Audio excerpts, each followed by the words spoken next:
میں پھیلی ہوئی تھی۔ تیمور کدھر؟ وہ پوچھتے پوچھتے رک گئی، پھر تھک کر بولی، میں کیا کروں جو وہ آپ کو ناپسند کرنا چھوڑ دے؟ یہ چاول کھاؤ، بہت اچھے بنے ہیں۔ فرشتے نے مسکرا کر ڈش اس کے سامنے رکھی۔ اس کا ضبط بھی کمال کا تھا۔ تیمور کی ساری بدلہٰذیوں پہ میں آپ سے معافی مانگتی ہوں۔ نہ چاہتے ہوئے بھی اس کا لہجہ بھیگ گیا۔ اوہوں، جانے دو، میں مائنڈ نہیں کرتی، خالہ بھی تو ماں جیسی ہی ہوتی ہے۔ مہمت بھیگی آنکھوں سے ہولے سے ہنس دی۔ فرشتے نے رک کر دیکھا، کیوں، کیا نہیں ہوتی؟ میرے بھانجے نہیں ہیں، ورنہ ضرور اپنی رائے دیتی، لیکن چونکہ رسول صلی اللہ علیہ وسلم نے فرمایا ہے تو آف کورس ٹھیک ہے۔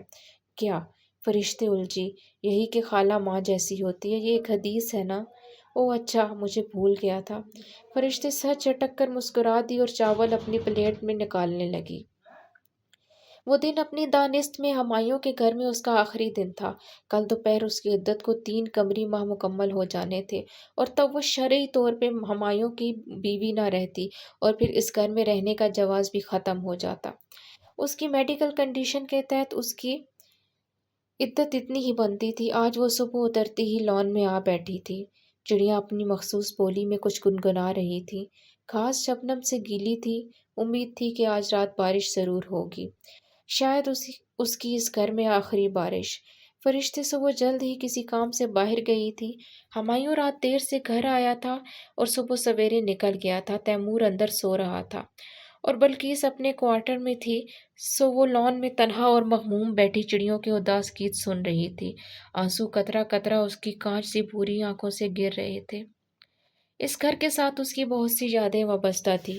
زندگی کا ایک بے حد حسین اور پھر ایک بے حد تلخ دور اس نے اس گھر میں گزارا تھا۔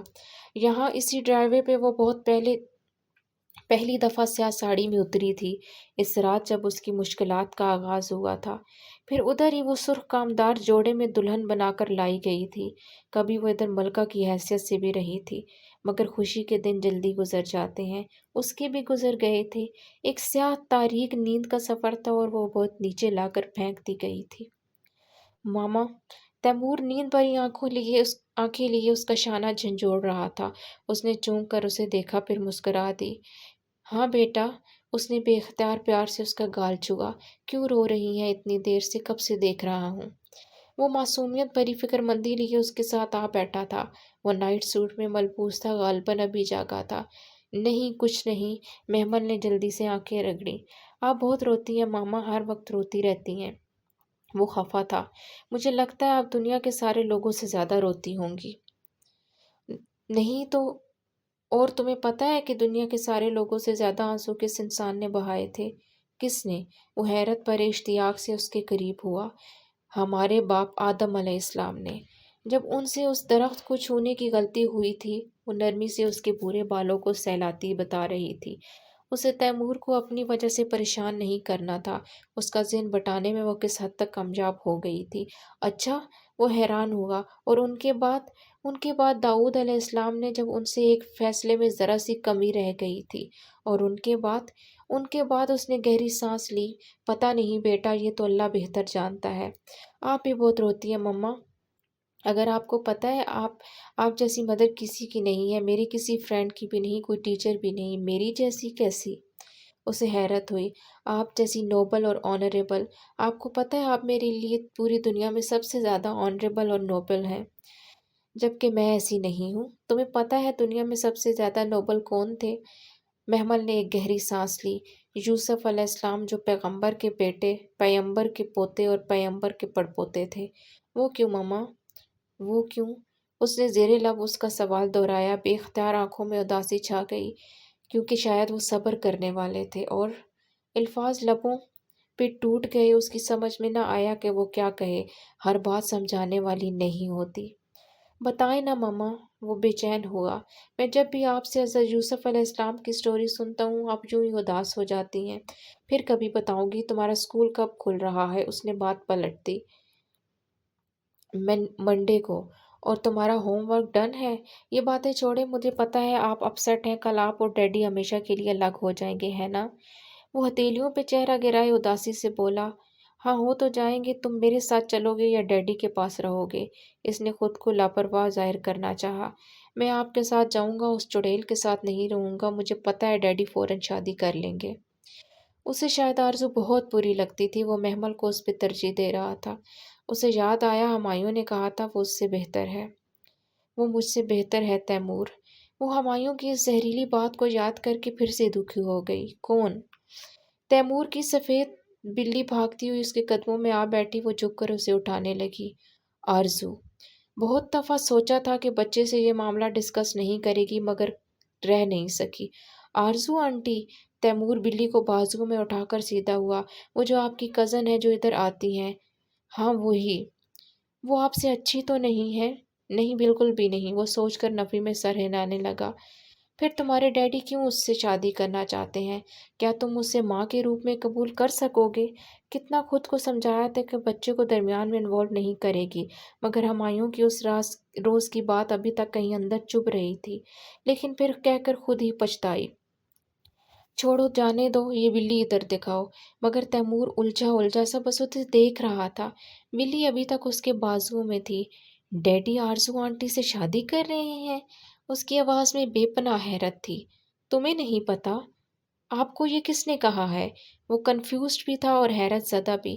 تمہارے ڈیڈی نے بتایا تھا اور ابھی تم خود ہی کہہ رہے تھے کہ وہ اس سے شادی کر لیں گے۔ تیمور اسی طرح الجھی آنکھوں سے بس اسے دیکھ رہا تھا۔ موٹی بلی اس کے ننھے ننھے ہاتھوں سے پھسلنے کو بےتاب تھی۔ آرزو آنٹی سے؟ نہیں مما، ڈیڈی تو ان سے شادی نہیں کر رہے۔ مگر تم نے؟ لیکن تیمور کی بات ابھی مکمل نہیں ہوئی تھی۔ وہ تو فرشتے سے شادی کر رہے ہیں، آپ کو نہیں پتا؟ اور اسے لگا کسی نے ڈھیروں پتھر اس کے اوپر لڑکا دیے ہوں۔ تیمور، وہ اتنی درستی سے چلائی، تم ایسی باتیں سوچ بھی کیسے سکتے ہو؟ بلی سہم کر تیمور کی گود سے نیچے کود گئی۔ آپ کو نہیں پتا ماما؟ وہ اس سے بھی زیادہ حیران تھا۔ تم نے ایسی بات کی بھی کیسے؟ او مائی گاڈ، وہ میری بہن ہے، تم نے اتنی غلط بات کیوں کی اس کے بارے میں؟ غصہ اس کے اندر سے ابلا تھا، وہ گمان بھی نہیں کر سکتی تھی کہ تیمور ایسا کہہ سکتا ہے۔ ماما آپ بے شک ڈیڈی سے پوچھ لیں، فرشتے سے پوچھ لیں، وہ دونوں شادی کر رہے ہیں۔ Shut up, just shut up. تم اس لڑکی کے بارے میں ایسی بات کیسے کر رہے ہو جو میری بہن ہے؟ جی ماما، اس لیے تو ڈیڈی نے آپ کو ڈائیورس دی ہے، because she is your sister, اور مسلم ایک ٹائم پہ دو سسٹر سے شادی نہیں کر سکتے۔ محمل کا دماغ بھگ سے اڑ گیا، وہ شل سی بیٹھی رہ گئی۔ آئی تھاٹ آپ کو پتا ہے، میں نے آپ کو کہا تو تھا ڈیڈی اس چڑیل سے شادی کر رہے ہیں۔ اور تیمور فرشتے کو بھی چڑیل کہتا تھا، وہ کیوں بھول گئی؟ اس کا دماغ بری طرح سے چکرانے لگا تھا۔ نہیں تیمور، وہ میری بہن ہے، اس کی زبان لڑکھڑائی تھی۔ وہ اسی لیے تو ادھر ہمارے ساتھ رہتی ہیں تاکہ جب آپ چلی جائیں تو ڈیڈی ان سے شادی کر لیں۔ مگر تیمور، وہ میری بہن ہے، اس کی آواز ٹوٹنے لگی تھی۔ آپ نے نہیں دیکھا جب وہ ڈیڈی کے ساتھ ہر شام کو باہر جاتی ہیں؟ ایک دفعہ وہ مجھے لے گئے تھے ساتھ، وہ سمجھتے ہیں میں بچہ ہوں، مجھے کچھ نہیں پتہ چلتا۔ مگر تیمور، وہ تو میری بہن ہے، وہ بکھری شکست خورد سی کھٹی کھٹی آواز میں چلائی تھی۔ اسے لگا تھا کوئی دھیرے دھیرے اس کی جان نکال رہا تھا۔ تیمور کیا کہہ رہا تھا اس کی سمجھ میں کچھ نہیں آ رہا تھا۔ مجھے اسی لیے وہ اچھی نہیں لگتی، وچ نمبر 1، اس کی وجہ سے ڈیڈی آپ کو سیپریٹ کر رہے ہیں۔ آپ نے نہیں دیکھا جب وہ شام کو ڈیڈی کے ساتھ باہر ریسٹورنٹ جاتی ہے؟ نہیں، تم غلط کہہ رہے ہو، شام کو تو وہ مسجد جاتی ہے، وہ ادھر پڑھاتی ہے۔ اسے یاد آیا شام کو فرشتے مسجد جاتی تھی، یقیناً تیمور کو غلط فہمی ہوئی ہوگی، اس نے غلط سمجھا ہوگا۔ مسجد؟ اس نے حیران سے پلکیں جھپکی۔ یہ ساتھ والی مسجد ماما؟ آپ کدھر رہتی ہیں؟ فرشتے تو کبھی مسجد نہیں گئی، وہ ادھر قرآن پڑھاتی ہے، تمہیں نہیں پتا تیمور؟ وہ تو کبھی قرآن نہیں پڑھتی، میں نے آپ کو بتایا تو تھا۔ نہیں، وہ مجھ سے اور تم سے زیادہ قرآن پڑھتی ہے، اس نے ہی تو مجھے قرآن سکھایا تھا، تم غلط کہہ رہے ہو، وہ ایسے نہیں کر سکتی۔ وہ نفی میں سر ہلاتے جیسے جھٹلا رہی تھی۔ آپ نے کبھی ان کو قرآن پڑھتے دیکھا، کبھی مسجد جاتے دیکھا؟ وہ فرشتے کے دفاع میں تیمور کو جھٹلانے کے لیے کچھ کہنے لگی تھی کہ ایک دم رک گئی۔ اس نے ہسپتال سے آ کر کبھی فرشتے کو مسجد جاتے نہیں دیکھا تھا، کبھی قرآن پڑھتے نہیں دیکھا تھا۔ ہاں، نمازیں وہ ساری پڑھتی تھی۔ کم آن ماما، آپ بلکیس بوا سے پوچھ لیں وہ مسجد نہیں جاتی، کیا آپ کو اس نے خود کہا ہے کہ وہ مسجد جاتی ہے؟ اور تیمور کے سوال کا جواب اس کے پاس نہیں تھا۔ ہسپتال کی وجہ سے صبح کی کلاسیں لینا ممکن نہیں تھا۔ فرشتے نے تو اس کے استفسار پہ مبہم سا جواب دیا تھا، باقی سب تو اس نے خود فرض کر لیا تھا۔ تو کیا تیمور سچ کہہ رہا تھا؟ نہیں، ہرگز نہیں، فرشتے اس کے ساتھ ایسا نہیں کر سکتی، وہ تو اس کی بہت پیاری، بہت خیال رکھنے والی بہن تھی، وہ بھلا کیسے؟ وہ مسجد نہیں جاتی، وہ ڈیڈی کے ساتھ جاتی ہیں۔ پہلے ڈیڈی گاڑی پہ نکلتے ہیں، پھر وہ باہر نکلتی ہے، اور کالونی کے اینڈ پہ ڈیڈی اس کو پک کر لیتے ہیں تاکہ بلکیس بوا کو پتہ نہ چلے۔ میں نے ٹیرس سے بہت دفعہ دیکھا ہے، صبح بھی وہ ڈیڈی کے ساتھ ہی گئی تھی۔ وہ پتھر سی بنی بس سن رہی تھی۔ جب آپ اسپتال میں تھی تب بھی وہ یوں ہی کرتے تھے، پر میں کوئی چھوٹا بیبی تو نہیں ہوں، مجھے سب سمجھ آتا ہے۔ یہ سب کب ہوا، کیسے ہوا؟ وہ متحیر بے سکین سی سکتے کے عالم میں بیٹھی تھی۔ تیمور آگے بھی کچھ کہہ رہا تھا مگر وہ سن نہیں رہی تھی، تمام آوازیں بند ہو گئی تھیں، سب چہرے مٹ گئے تھے، ہر طرف اندھیرا تھا، سناٹا تھا۔ ماما آپ ٹھیک ہو؟ تیمور نے پریشانی سے اس کا ہاتھ ہلایا، وہ ذرا سا چونکی، آنکھوں کے آگے جیسے دھند سی چھا رہی تھی۔ بیٹا مجھے اکیلے چھوڑ دو، اس نے بے اختیار چکراتا ہوا سر دونوں ہاتھوں میں گرا لیا۔ ابھی جاؤ پلیز یہاں سے۔ چند لمحے وہ اداسی سے اسے دیکھتا رہا، پھر جھک کر گھاس پہ بیٹھی موٹی سفید بلی اٹھائی اور واپس پلٹ گیا۔ کیا یہی واحد وجہ ہے؟ کیا تمہیں بالکل امید نہیں ہے کہ وہ تم سے رجوع کرے گا؟ کیا تم خود کو اتنا اسٹرانگ فیل کرتی ہو کہ حالات کا مقابلہ کر سکو گی؟ اس کے ذہن میں فرشتے کی باتیں گونجنے لگیں۔ ہر شام ہمایوں گھر سے چلا جاتا تھا کسی دوست کے پاس، ہر شام فرشتے بھی گھر سے چلی جاتی تھی۔ اس نے کبھی نہیں بتایا کہ وہ کدھر جاتی ہے، اس نے کبھی نہیں بتایا کہ وہ محمل کی عدت ختم ہونے کے بعد کدھر جائے گی، اور وہ ابھی تک ادھر رہ کیوں رہی تھی؟ کیا صرف محمل کی کیئر کے لیے؟ اور کیئر تو نرس بھی کر سکتی تھی، پھر وہ کیوں ان کے گھر میں تھی؟ اس نے کبھی فرشتے کو قرآن پڑھتے نہیں دیکھا۔ جس روز وہ مسجد گئی تھی فرشتے ادھر نہیں تھی، وہ شام تک وہیں رہی مگر وہ ادھر نہیں آئی، وہ غلط فہمی کا شکار رہی، اور فرشتے نے اس کی غلط فہمی دور نہیں کی۔ اور آرزو، اس کا کیا قصہ تھا؟ وہ گواہ تھی کہ ہمایوں اس سے شادی کر رہا تھا، اس نے خود آرزو سے یہی کہا تھا، مگر جب محمل نے پوچھا تب اس نے کیا کہا تھا یہ بتانا ضروری نہیں ہے۔ اس نے کبھی نہیں کہا کہ وہ آرزو سے شادی کر رہا ہے۔ فرشتے نے کبھی اس کے اور آرزو کے غیر واضح تعلق پہ فکر مندی ظاہر نہیں کی۔ وہ سب کسی سوچی سمجھی پالیسی کا حصہ تھا، وہ دونوں چاہتے تھے اور ایک اسی کو بے خبر رکھا تھا۔ وہ تم سے بہتر ہے، یہی کہا تھا ہمایوں نے، اور وہ یقیناً فرشتے کی بات کر رہا تھا۔ لیکن وہ ایسا کیسے کر سکتی ہے؟ وہ اس کے گھر میں خیانت کیسے کر سکتی ہے؟ وہ تو قرآن کی طالبہ تھی، وہ تو سچی تھی، وہ امانت دار تھی، پھر وہ کیوں بدل گئی؟ وہ جو لمحوں کی امانت کا خیال رکھتی تھی، وہ رشتوں میں خیانت کیسے کر گئی؟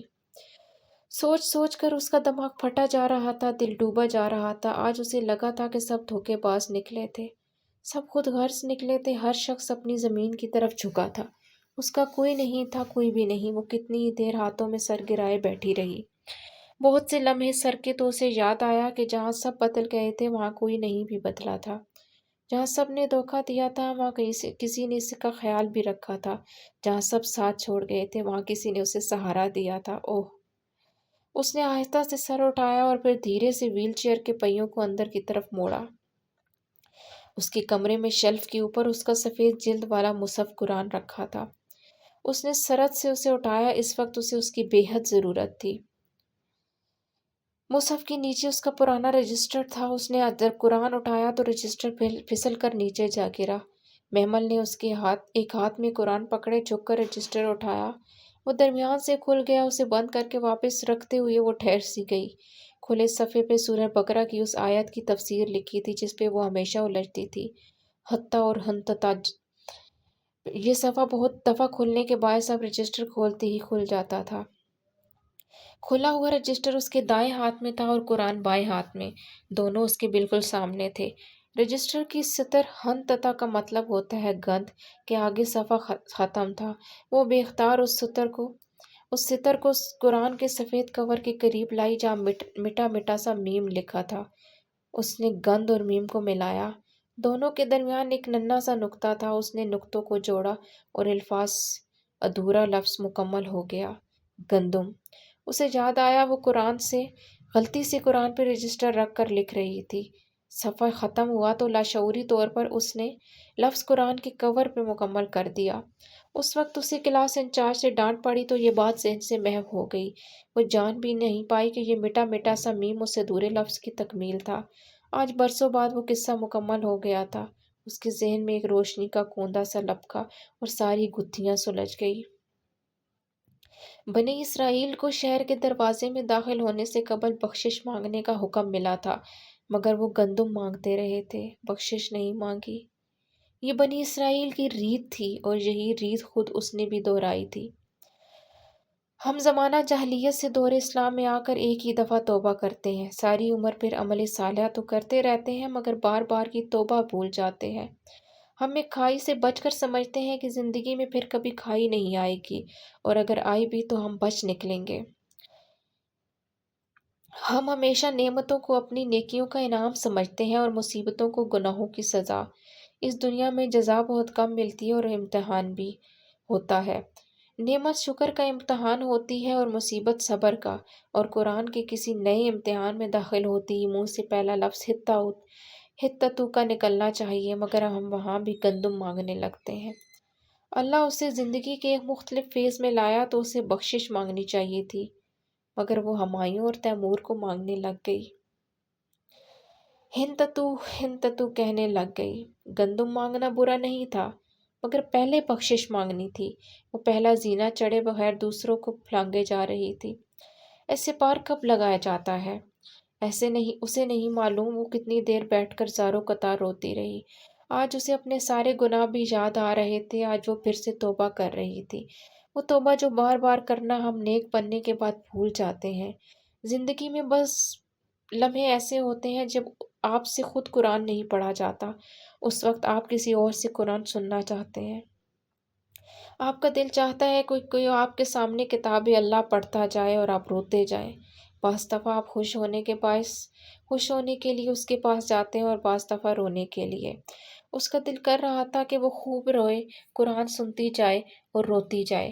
تلاوت کی کیسٹوں کا ڈبہ قریب ہی رکھا تھا، ٹیپ ریکارڈر بھی ساتھ تھا۔ اس نے بنا دیکھے آخر ایک کیسٹ نکال لی اور بنا دیکھے ہی ڈال دی۔ ابھی نہ وہ معافی جاننا چاہتی تھی، نہ ہی فہم پہ غور کرنا چاہتی تھی۔ ابھی وہ صرف سننا چاہتی تھی، وہ صرف رونا چاہتی تھی۔ اس نے پلے کا بٹن دبایا اور سر میز پہ رکھ دیا۔ آنسو اس کی آنکھوں سے ٹپک کر میز کے شیشے پہ گر رہے تھے۔ قاری صہیب احمد کی پرسوز آواز دھیرے سے کمرے میں گونجنے لگی، والضحیٰ، قسم ہے اللہ، قسم ہے دن کی۔ وہ خاموشی سے سنتی رہی۔ اسے اپنی زندگی کی روشن دن یاد آ رہے تھے جب وہ اس گھر کی ملکہ تھی، اور قسم ہے رات کی جب وہ چھا جاتی ہے۔ اس کو وہ سناٹے بھری رات یاد آئی جب ہمایوں نے اسے طلاق دی تھی، وہ رات جب وہ یہیں بیٹھی چھت کو دیکھ رہی تھی۔ تمہارے رب نے تمہیں اکیلا نہیں چھوڑا اور نہ ہی وہ ناراض ہے۔ والضحیٰ 3۔ اس کے آنسو روانی سے گرنے لگے تھے۔ یہ کون تھا جو اس کی ہر سوچ پڑھ لیتا تھا؟ یہ کون تھا؟ یقیناً تمہارے لیے انجام آغاز سے بہتر ہو گیا۔ الضحیٰ آیت نمبر 4۔ اس نے سختی سے آنکھیں میچ لیں۔ کیا واقعی اب بھی اس کے سارے کا انجام اچھا ہو سکتا تھا؟ تمہارا رب بہت جلد تمہیں وہ دے گا جس سے تم خوش ہو جاؤ گے۔ والضحیٰ آیت 5۔ ذرا چونک کر بہت آہستہ سے اس نے سر اٹھایا۔ اللہ کو اس کی کتنی فکر تھی۔ وہ اس کے اداس دل کو تسلی دینے کے لیے یہ سب اسے بتا رہا تھا۔ کیا وہ واقعہ اس سے ناراض نہیں تھا؟ کیا واقعہ اس نے اسے نہیں چھوڑا تھا؟ کیا اس نے تمہیں یتیم پا کر ٹھکانہ نہیں دیا؟ والضحیٰ آیت 6۔ وہ اپنی جگہ سن رہ گئی۔ یہ سب اتنا واضح، اتنا صاف، یہ سب اس کے لیے اترا تھا۔ کیا وہ اس قابل تھی؟ کیا اس نے تمہیں راہ گم میں پا کر ہدایت نہیں دی؟ والضحیٰ آیت 7۔ وہ ساکت سی سنے جا رہی، ہاں یہی تو ہوا تھا، اور تمہیں نادار پا کر غنی نہیں کر دیا۔ والضحیٰ آیت 8۔ اس کے آنسو گرنا رک گئے تھے، کپ کپاتے لب ٹھہر گئے تھے۔ بس تم بھی یتیم پہ سختی نہ کرنا اور سائل کو مت ڈانٹنا، اور اپنے رب کی نعمتوں کو بیان کرتے رہنا۔ والضحیٰ آیت 9۔ سورج ضحیٰ ختم ہو گئی تھی۔ اس کی زندگی کی ساری کہانی 11 آیتوں میں سمیٹ کر اسے سنا دی گئی تھی۔ وہ سورج جیسے ابھی ابھی آسمانوں سے اتری تھی، اس کے لیے اور صرف اس کے لیے۔ اس نے تھک کر سر کرسی کی پشت پہ گرا دیا اور آنکھیں موند لیں۔ وہ کچھ دیر ہر سوچ سے بے نیاز ہونا چاہتی تھی، پھر اٹھ کر اسے فرشتے سے ملنا تھا۔ بادل زور سے گرج رہے تھے۔ محمل نے ایک نظر کھڑکی سے باہر پہلی شام پہ ڈالی اور دوسری بند دروازے پہ۔ اس کی دوسری طرف اسے قدموں کی چاپ سنائی دے رہی تھی۔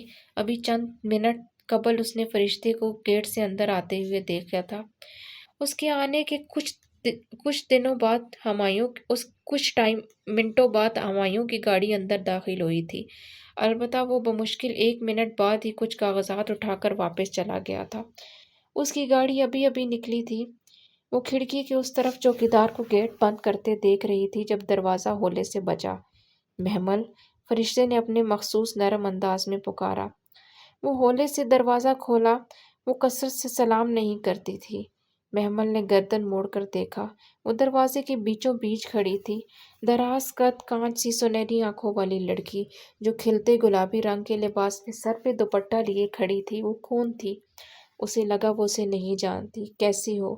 نرم سی مسکراہٹ چہرے پہ سجائے وہ اندر داخل ہوئی۔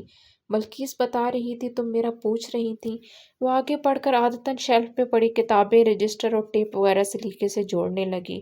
اس کے پورے بال کھلے تھے اور اس نے انہی پہ دوپٹہ لے رکھا تھا، ایسے کہ چند لٹیں باہر گر رہی تھیں۔ گلابی دوپٹے کے حالے میں اس کا چہرہ دمک رہا تھا۔ جی مجھے پتہ نہیں تھا کہ آپ کدھر ہیں۔ محمل نے بغور اس کو دیکھا جو اس کے سامنے سر جھکائے کتابیں سیٹ کر رہی تھی۔ اسے ابھی بھی تیمور کی بات پہ مکمل یقین نہ تھا۔ فرشتے ایسا نہیں کر سکتی تھی، کبھی بھی نہیں۔ یقیناً تیمور کو سمجھنے میں غلطی ہوئی ہوگی۔ میں ایک دوست کے ساتھ تھی، کچھ شاپنگ کرنا تھی، بے حد رسان سے بتا کر اس نے رجسٹر ایک دوسرے کے اوپر رکھا۔ نہ اس نے جھوٹ بولا تھا نہ اس نے سچ بتایا تھا۔ اس کا یقین ڈگمگانے لگا۔ آپ نے آگے کا کیا سوچا ہے فرشتے؟ میرے جانے کے بعد آپ کیا کریں گی؟ ابھی پلان کروں گی، دیکھو کیا ہوتا ہے۔ وہ اب گلدان میں رکھے گلستان سے سوکھے پھول احتیاط سے نکال رہی تھی۔ اس کے جواب مبہم تھے، نہ سچ نہ جھوٹ۔ اور تم سارا دن کیا کرتی رہیں؟ اس نے چرمرائے سوکھے پھول ڈسٹ بن میں ڈالے۔ کچھ خاص نہیں۔ دونوں خاموش ہو گئیں، اپنی اپنی سوچوں میں گم۔ اب اس کے پاس حقیقت جاننے کا صرف ایک ہی طریقہ تھا اور اس نے اسے استعمال کیا۔ فرشتے، وہ جسم کس کی کرسی پہ ڈالا گیا تھا؟ کون سا جسم؟ فرشتے نے پلٹ کر اسے دیکھا۔ پلٹنے سے اس کا دوپٹہ سرکنے سے بورے بال جھلکنے لگے۔ قرآن میں ایک جگہ ایک جسم کا ذکر تھا، وہ کسی کی کرسی پہ ڈالا گیا تھا۔ آپ کو یاد ہے وہ کس کا جسم تھا؟ اس کا انداز یوں تھا جیسے وہ بھول گئی ہو۔ فرشتے نے الجھ کر چند لمحے سوچا، پھر نفی میں سر ہلا دیا۔ نہیں، مجھے یاد نہیں آ رہا۔ اور فرشتے کو سارے جواب مل گئے۔ فرشتے قرآن بھول گئی تھی۔ اگر وہ اسے پڑھتی رہتی تو اسے یاد رہتا، لیکن وہ اسے پڑھنا چھوڑ چکی تھی، اور قرآن تو چند دن کے لیے بھی چھوڑا جائے تو فوراً ذہن سے مکمل طور پہ محو ہو جاتا ہے۔